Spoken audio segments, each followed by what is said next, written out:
Hello friends, Suhail academy में आप सभी बीएड प्रशिक्षुओं का स्वागत है। दोस्तों, आज की इस वीडियो में हम लेकर आए हैं आपके लिए बहुत ही एक इंटरेस्टिंग वीडियो जो हमारी बीएड 4th सेमेस्टर के प्रशिक्षुओं के लिए बहुत ही महत्वपूर्ण साबित होने वाली है।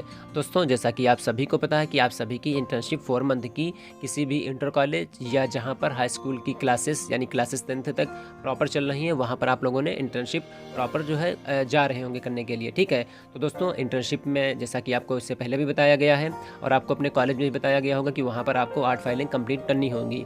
ठीक है, तो उन्हीं में से एक फ़ाइल के बारे में आज हम दोस्तों विस्तार से चर्चा करेंगे। दोस्तों, इससे पहले की वीडियो में हम लोगों ने मॉर्निंग असेंबली, स्कूल इंफ्रास्ट्रक्चर और 16 वीक रिपोर्ट राइटिंग के बारे में विस्तार से जाना था कि किस तरीके से फाइल मॉर्निंग असेंबली क्या होती है, ठीक है, स्कूल इंफ्रास्ट्रक्चर क्या होता है और 16 वीक रिपोर्ट राइटिंग में कौन कौन से पॉइंटों को हमें लिखना होता है। ठीक है दोस्तों, लिखने के साथ साथ समझना इसलिए ज़रूरी हो जाता है कि जब वाइवा होगा तो वाइवा में एग्जामिनर जो होगा वो यही सब चीज़ों के बारे में आपसे पूछेंगे वहाँ पे।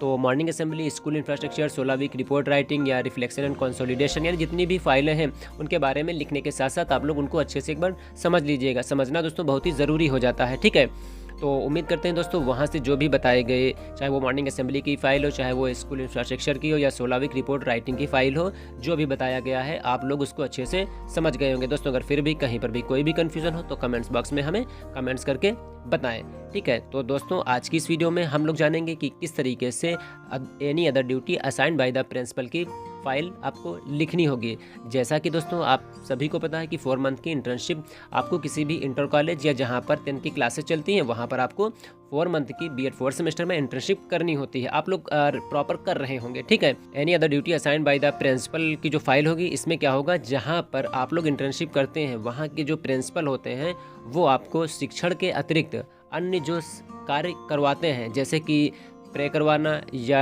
प्रॉपर ड्रेस चेक करना बच्चों की, ठीक है, या स्टूडेंट्स की फ़ीस जमा करना, अटेंडेंट रजिस्टर जो है आपसे बनवाया जाता है, ठीक, या फिर स्टूडेंट्स के एग्ज़ाम किस तरीके से होते हैं, किस तरीके से टेस्ट वगैरह लिए जाते हैं, इनके बारे में वो आपको बताते हैं। ठीक, तो क्या होता है 4 वीक की जो फाइल बनेगी उसमें जो any other duty assigned by the principal की जो फाइल होगी दोस्तों, उसमें यही सब चीज़ों को आपको लिखना होगा। कैसे लिखना होगा उनके बारे में दोस्तों विस्तार से आपको बताते हैं। तो दोस्तों, जिन लोगों ने अभी तक हमारे चैनल सुहेल एकेडमी को सब्सक्राइब नहीं किया तो चैनल को जरूर सब्सक्राइब कर लें, बेल आइकन को प्रेस कर लें, जिससे हमारी वीडियो की नोटिफिकेशन आपको सबसे पहले पहुंचे। दोस्तों, वीडियो को लाइक और अपने बीएड दोस्तों में जो 4th सेमेस्टर में है उनमें ज़्यादा से ज़्यादा दोस्तों शेयर करें, जिससे आप सभी की 8 फाइलें जो 4th सेमेस्टर की हैं वो अच्छे से कंप्लीट हो जाए। क्योंकि दोस्तों ये 8 फाइलें बहुत ही महत्वपूर्ण इसलिए भूमिका निभाती हैं क्योंकि इससे आपके 200 नंबर पूरे के पूरे बनते हैं। ठीक है, तो दोस्तों वीडियो को बिना स्किप किए हुए एंड तक ज़रूर देखिए। दोस्तों, जिन लोगों को 8 फाइलें इंग्लिश लैंग्वेज में बनानी है तो वो थोड़ा सा वेट कर लें।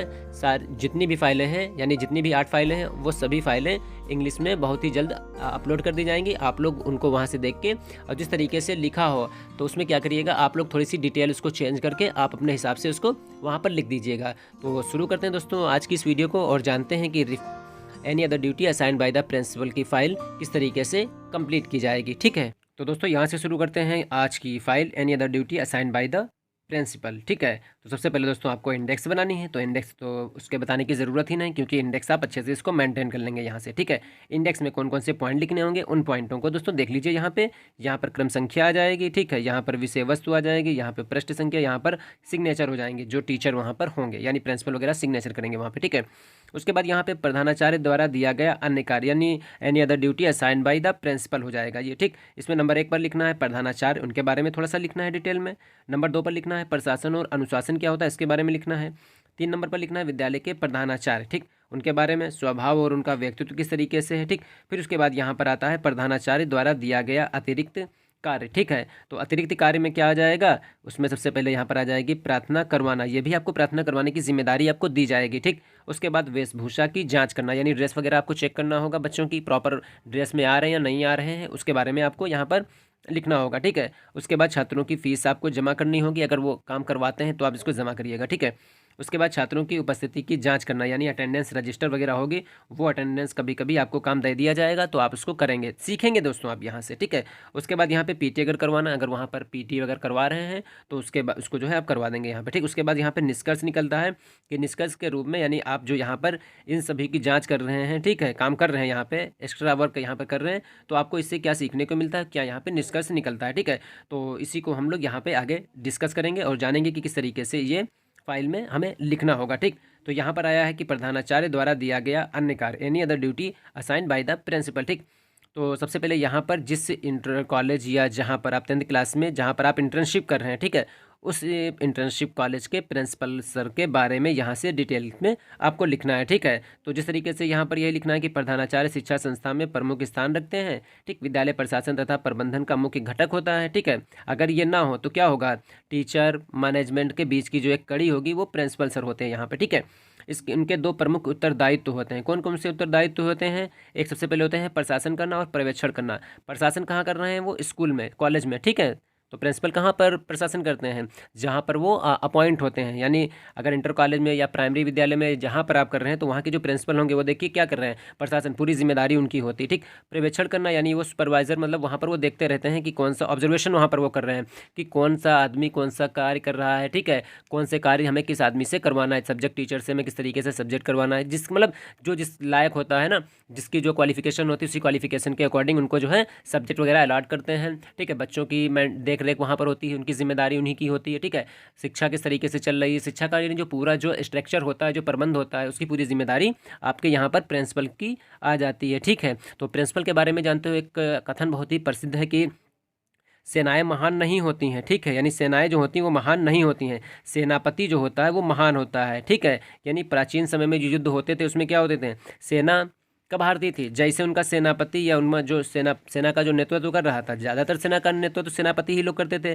जैसे सेनापति खत्म होता था यानी उसका जो एंड होता था, वैसे सेना क्या होती थी, भाग जाती थी वहाँ से। ठीक, यानी क्या हुआ, सेनाएं महान नहीं है, सेनापति महान होता है। ठीक है, तो जो प्रिंसिपल होता है बहुत ही महत्वपूर्ण दोस्तों भूमिका यहाँ पर निभाता है। ठीक है, तो उन्हीं के बारे में यहाँ पर थोड़ा सा हम देख रहे हैं किस तरीके से क्या रहेगा। ठीक, तो इसमें क्या रहेगा, प्रशासन में क्या करेंगे वो लोग कि शिक्षण अधिगम की जो क्रियाएं होती हैं, ठीक है, क्रियाओं से लगाव होता है। तो जो शिक्षण अधिगम की क्रियाएं कौन कौन सी होती हैं, जिसमें सीखना, बच्चा क्या होता है, शिक्षण अधिगम की जो क्रियाएं होती हैं कहाँ पर होती हैं, स्कूल और कॉलेजेस में ही होती हैं, वहाँ पर सीख रहे हैं, जिस तरीके से हम लोग आपको सिखा रहे हैं। ठीक है, अधिगम ही है।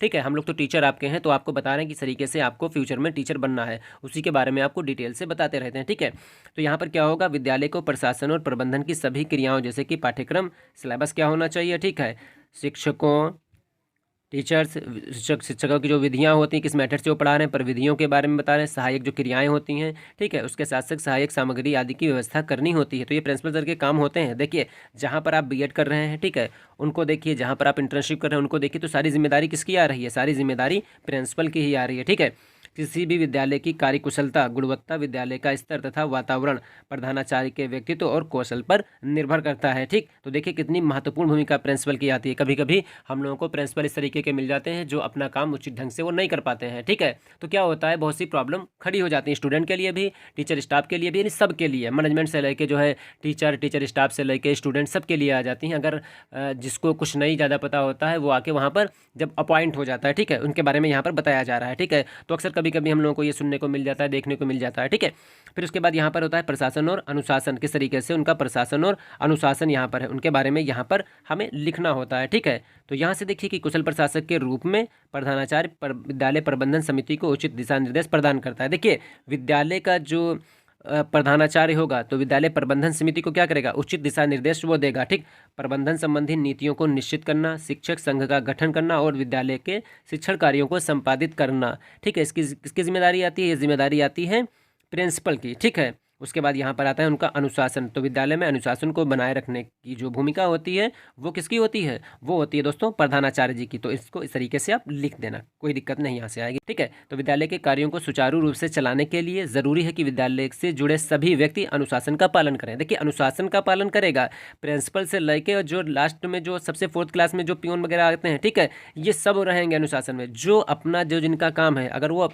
सब अपनी जिम्मेदारी को कायदे से करेंगे तो शिक्षण व्यवस्था या जो भी काम होते हैं किसी भी इंस्टीट्यूट या कोई भी चीज़ें हों तो बहुत ही अच्छी सुचारू रूप से वो चलने लगती हैं। ठीक है, अगर यहीं से सब गड़बड़ करेंगे तो प्रॉब्लम आनी चालू हो जाती है। ठीक है, तो विद्यालय में अनुशासन को ऊंचा उठाने का जो प्रमुख कार्य होता है या जो कर्तव्य होता है वो प्रधानाचार्य जी का होता है। तो आपको इस तरीके से ये लिख देना है यहाँ से। ठीक है, उसके बाद यहाँ पर अनुशासन की कुछ परिभाषाएं, अगर आप परिभाषाएं लिखना चाहें तो उसी तरीके से परिभाषाएं आप लिख दें, कोई दिक्कत यहाँ पर नहीं होगी। एक परिभाषा आप लिख दीजिएगा, कोई प्रॉब्लम नहीं आएगी। ठीक है, उसके बाद यहाँ पर आते हैं विद्यालय के प्रधानाचार्य। अब देखिए क्या है कि यहाँ से जो प्रधानाचार्य, किस प्रधानाचार्य के बारे में लिखना है, जहाँ पर आप इंटर्नशिप कर रहे हैं वहाँ के प्रधानाचार्य जी के बारे में लिखना है कि जैसा प्रधानाचार्य वैसा ही विद्यालय, ठीक है, यानी जैसा प्रधानाचार्य है वैसा ही विद्यालय होगा। ये पुरानी कहावत है। ये भी सत्य है कि विद्यालय की प्रगति उसके प्रधानाचार्य पर निर्भर करती है, ठीक है, निर्भर करेगी। ऐसा नहीं है कि अनट्रेंड प्रधानाचार्य है उस पर निर्भर करेगी। ट्रेंड अगर वो काबिल आदमी है तो क्या होगा, तो जो है जो वो होती है ना, उसकी जो विद्यालय की प्रगति होती है वो प्रधानाचार्य पर निर्भर होता है,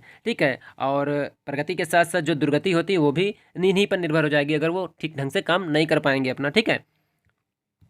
हमारे समाज में विद्यालयों के लिए प्रधानाचार्य का व्यक्तित्व अति भव्य और आकर्षित होना चाहिए। देखिए कितनी अच्छी बात यहाँ पर कह रहे हैं, पर्सनालिटी बहुत ही अच्छी होनी चाहिए उसकी, ठीक है, आकर्षित होनी चाहिए, नॉलेज उसको बहुत ही पावरफुल होनी चाहिए, यानी हर फील्ड की उसको नॉलेज होनी बहुत ही ज़रूरी हो जाती है, ठीक। स्वभाव और व्यक्तित्व, यहाँ पर उनकी पर्सनालिटी के बारे में आ रहा है, किस तरीके का उनका स्वभाव होना चाहिए, किस तरीके से उनका व्यक्तित्व होना चाहिए। तो देखिए जहाँ पर आप इंटर्नशिप कर रहे हैं, मैं बार बार कह रहा हूँ, वहाँ के प्रिंसिपल के बारे में आपको लिखना है यहाँ पर, ठीक है।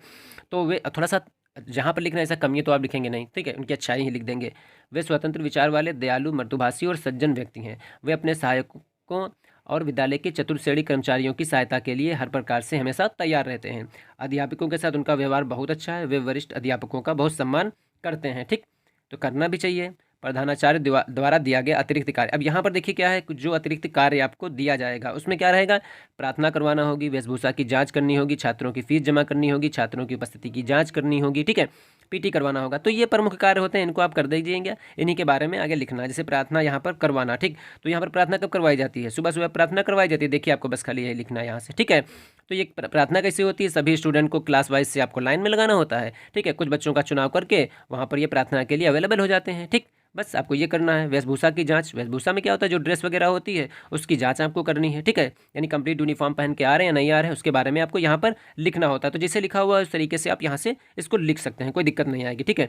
फिर उसके बाद आती है छात्रों की फीस जमा करना। अगर फीस की जिम्मेदारी आप पर आ रही है कि ऐसा करिए आप फीस जमा कर लीजिए, तो कोई बात नहीं, फीस आप जमा कर लीजिए, लेकिन पूरी ईमानदारी से फीस जमा करिएगा फीस। फिर उसके बाद यहाँ पर आते हैं कि अगर जिम्मेदारी दी जा रही है रसीद काटने की, फीस जमा करने की, तो जमा करिए, अगर नहीं तो जमा करिए, तो अच्छी बात है। थोड़ा हिसाब किताब भी आप समझ जाएंगे कैसे फीस करती है, ठीक है, अटेंडेंस रजिस्टर किस तरीके से मेंटेन होते हैं उनको सब आप अच्छे से समझ जाएंगे। यहाँ पर छात्र की उपस्थिति की जाँच करना, तो यहाँ पर जो अटेंडेंस रजिस्टर होता है उस अटेंडेंस रजिस्टर के बनाने की बात की जा रही है, ठीक है।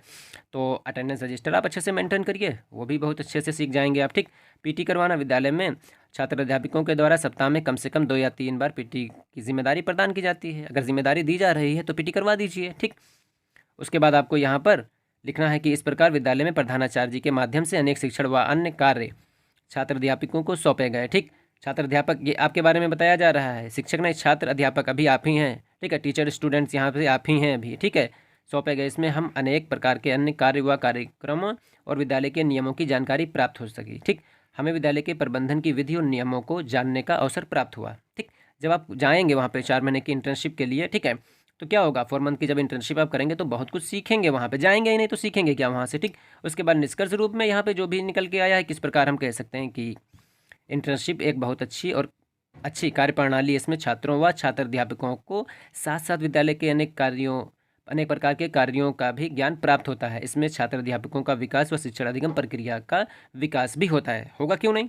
आप अभी क्या कर रहे हैं, आप अभी तक तो क्या था, 3rd मंथ में क्या हुआ, 3rd सेमेस्टर में आपने क्या किया, शिक्षण किया, वहाँ पे शिक्षण की प्रैक्टिस की। अब यहाँ पर क्या कर रहे हैं, 4 मंथ में के लिए इंटर्नशिप पर आप चले गए हैं, ठीक है। जब आप इंटर्नशिप पे गए तो वहाँ पर क्या कर रहे हैं, 4 मंथ आप कहाँ रुकेंगे, 4 मंथ आप जाएंगे किसी भी इंटर कॉलेज, ठीक। तो वहाँ पर क्या करेंगे आप, अगर 4 महीने रेगुलर आप जा रहे हैं तो वहाँ पे बहुत कुछ आप सीख जाएंगे वहाँ से, ठीक है, किस मेथड से पढ़ाना है, कैसे आपको पढ़ाना है। अभी तो 1 मंथ आपने 3rd सेमेस्टर में पढ़ाया, यहाँ पर क्या होगा, 4 मंथ आप रेगुलर आप पढ़ाएंगे यहाँ से, ठीक है। बहुत सी चीज़ें, अटेंडेंस रजिस्टर किस तरीके से मेंटेन होगा, प्रे किस तरीके से करवानी है, ठीक है। उसके बाद टीसी वगैरह किस तरीके से आपको काट के देनी है, ठीक, रिजल्ट किस तरीके से बनाने हैं, ठीक है, फीस किस तरीके से जमा करनी है। तो बहुत सी चीज़ें होती हैं जो आप 1 मंथ में नहीं सीख पाते हैं, लेकिन 4 मंथ में इन सब चीज़ों को आप सीख जाएंगे, ठीक है। तो उम्मीद करते हैं दोस्तों यहाँ से जो भी बताई गई जानकारी है ये आपको अच्छे से समझ में आ गई होगी। दोस्तों अगर फिर भी कहीं पर भी अगर कोई भी कन्फ्यूज़न हो तो कमेंट्स बॉक्स में हमें कमेंट्स करिए। तो दोस्तों आज की इस वीडियो में फ़िलहाल इतना ही।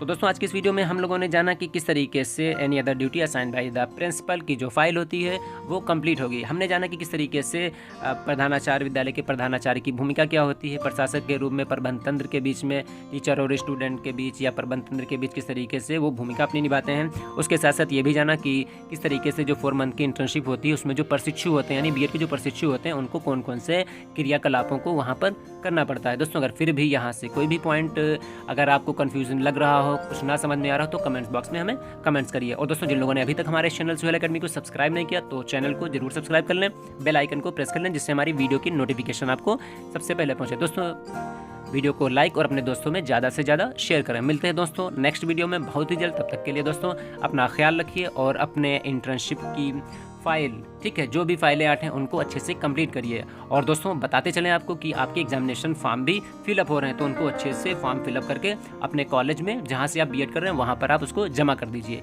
ठीक है, तो मिलते हैं दोस्तों बहुत ही जल्द एक न्यू टॉपिक में, न्यू वीडियो के साथ। तब तक के लिए दोस्तों अपना ख्याल रखिए और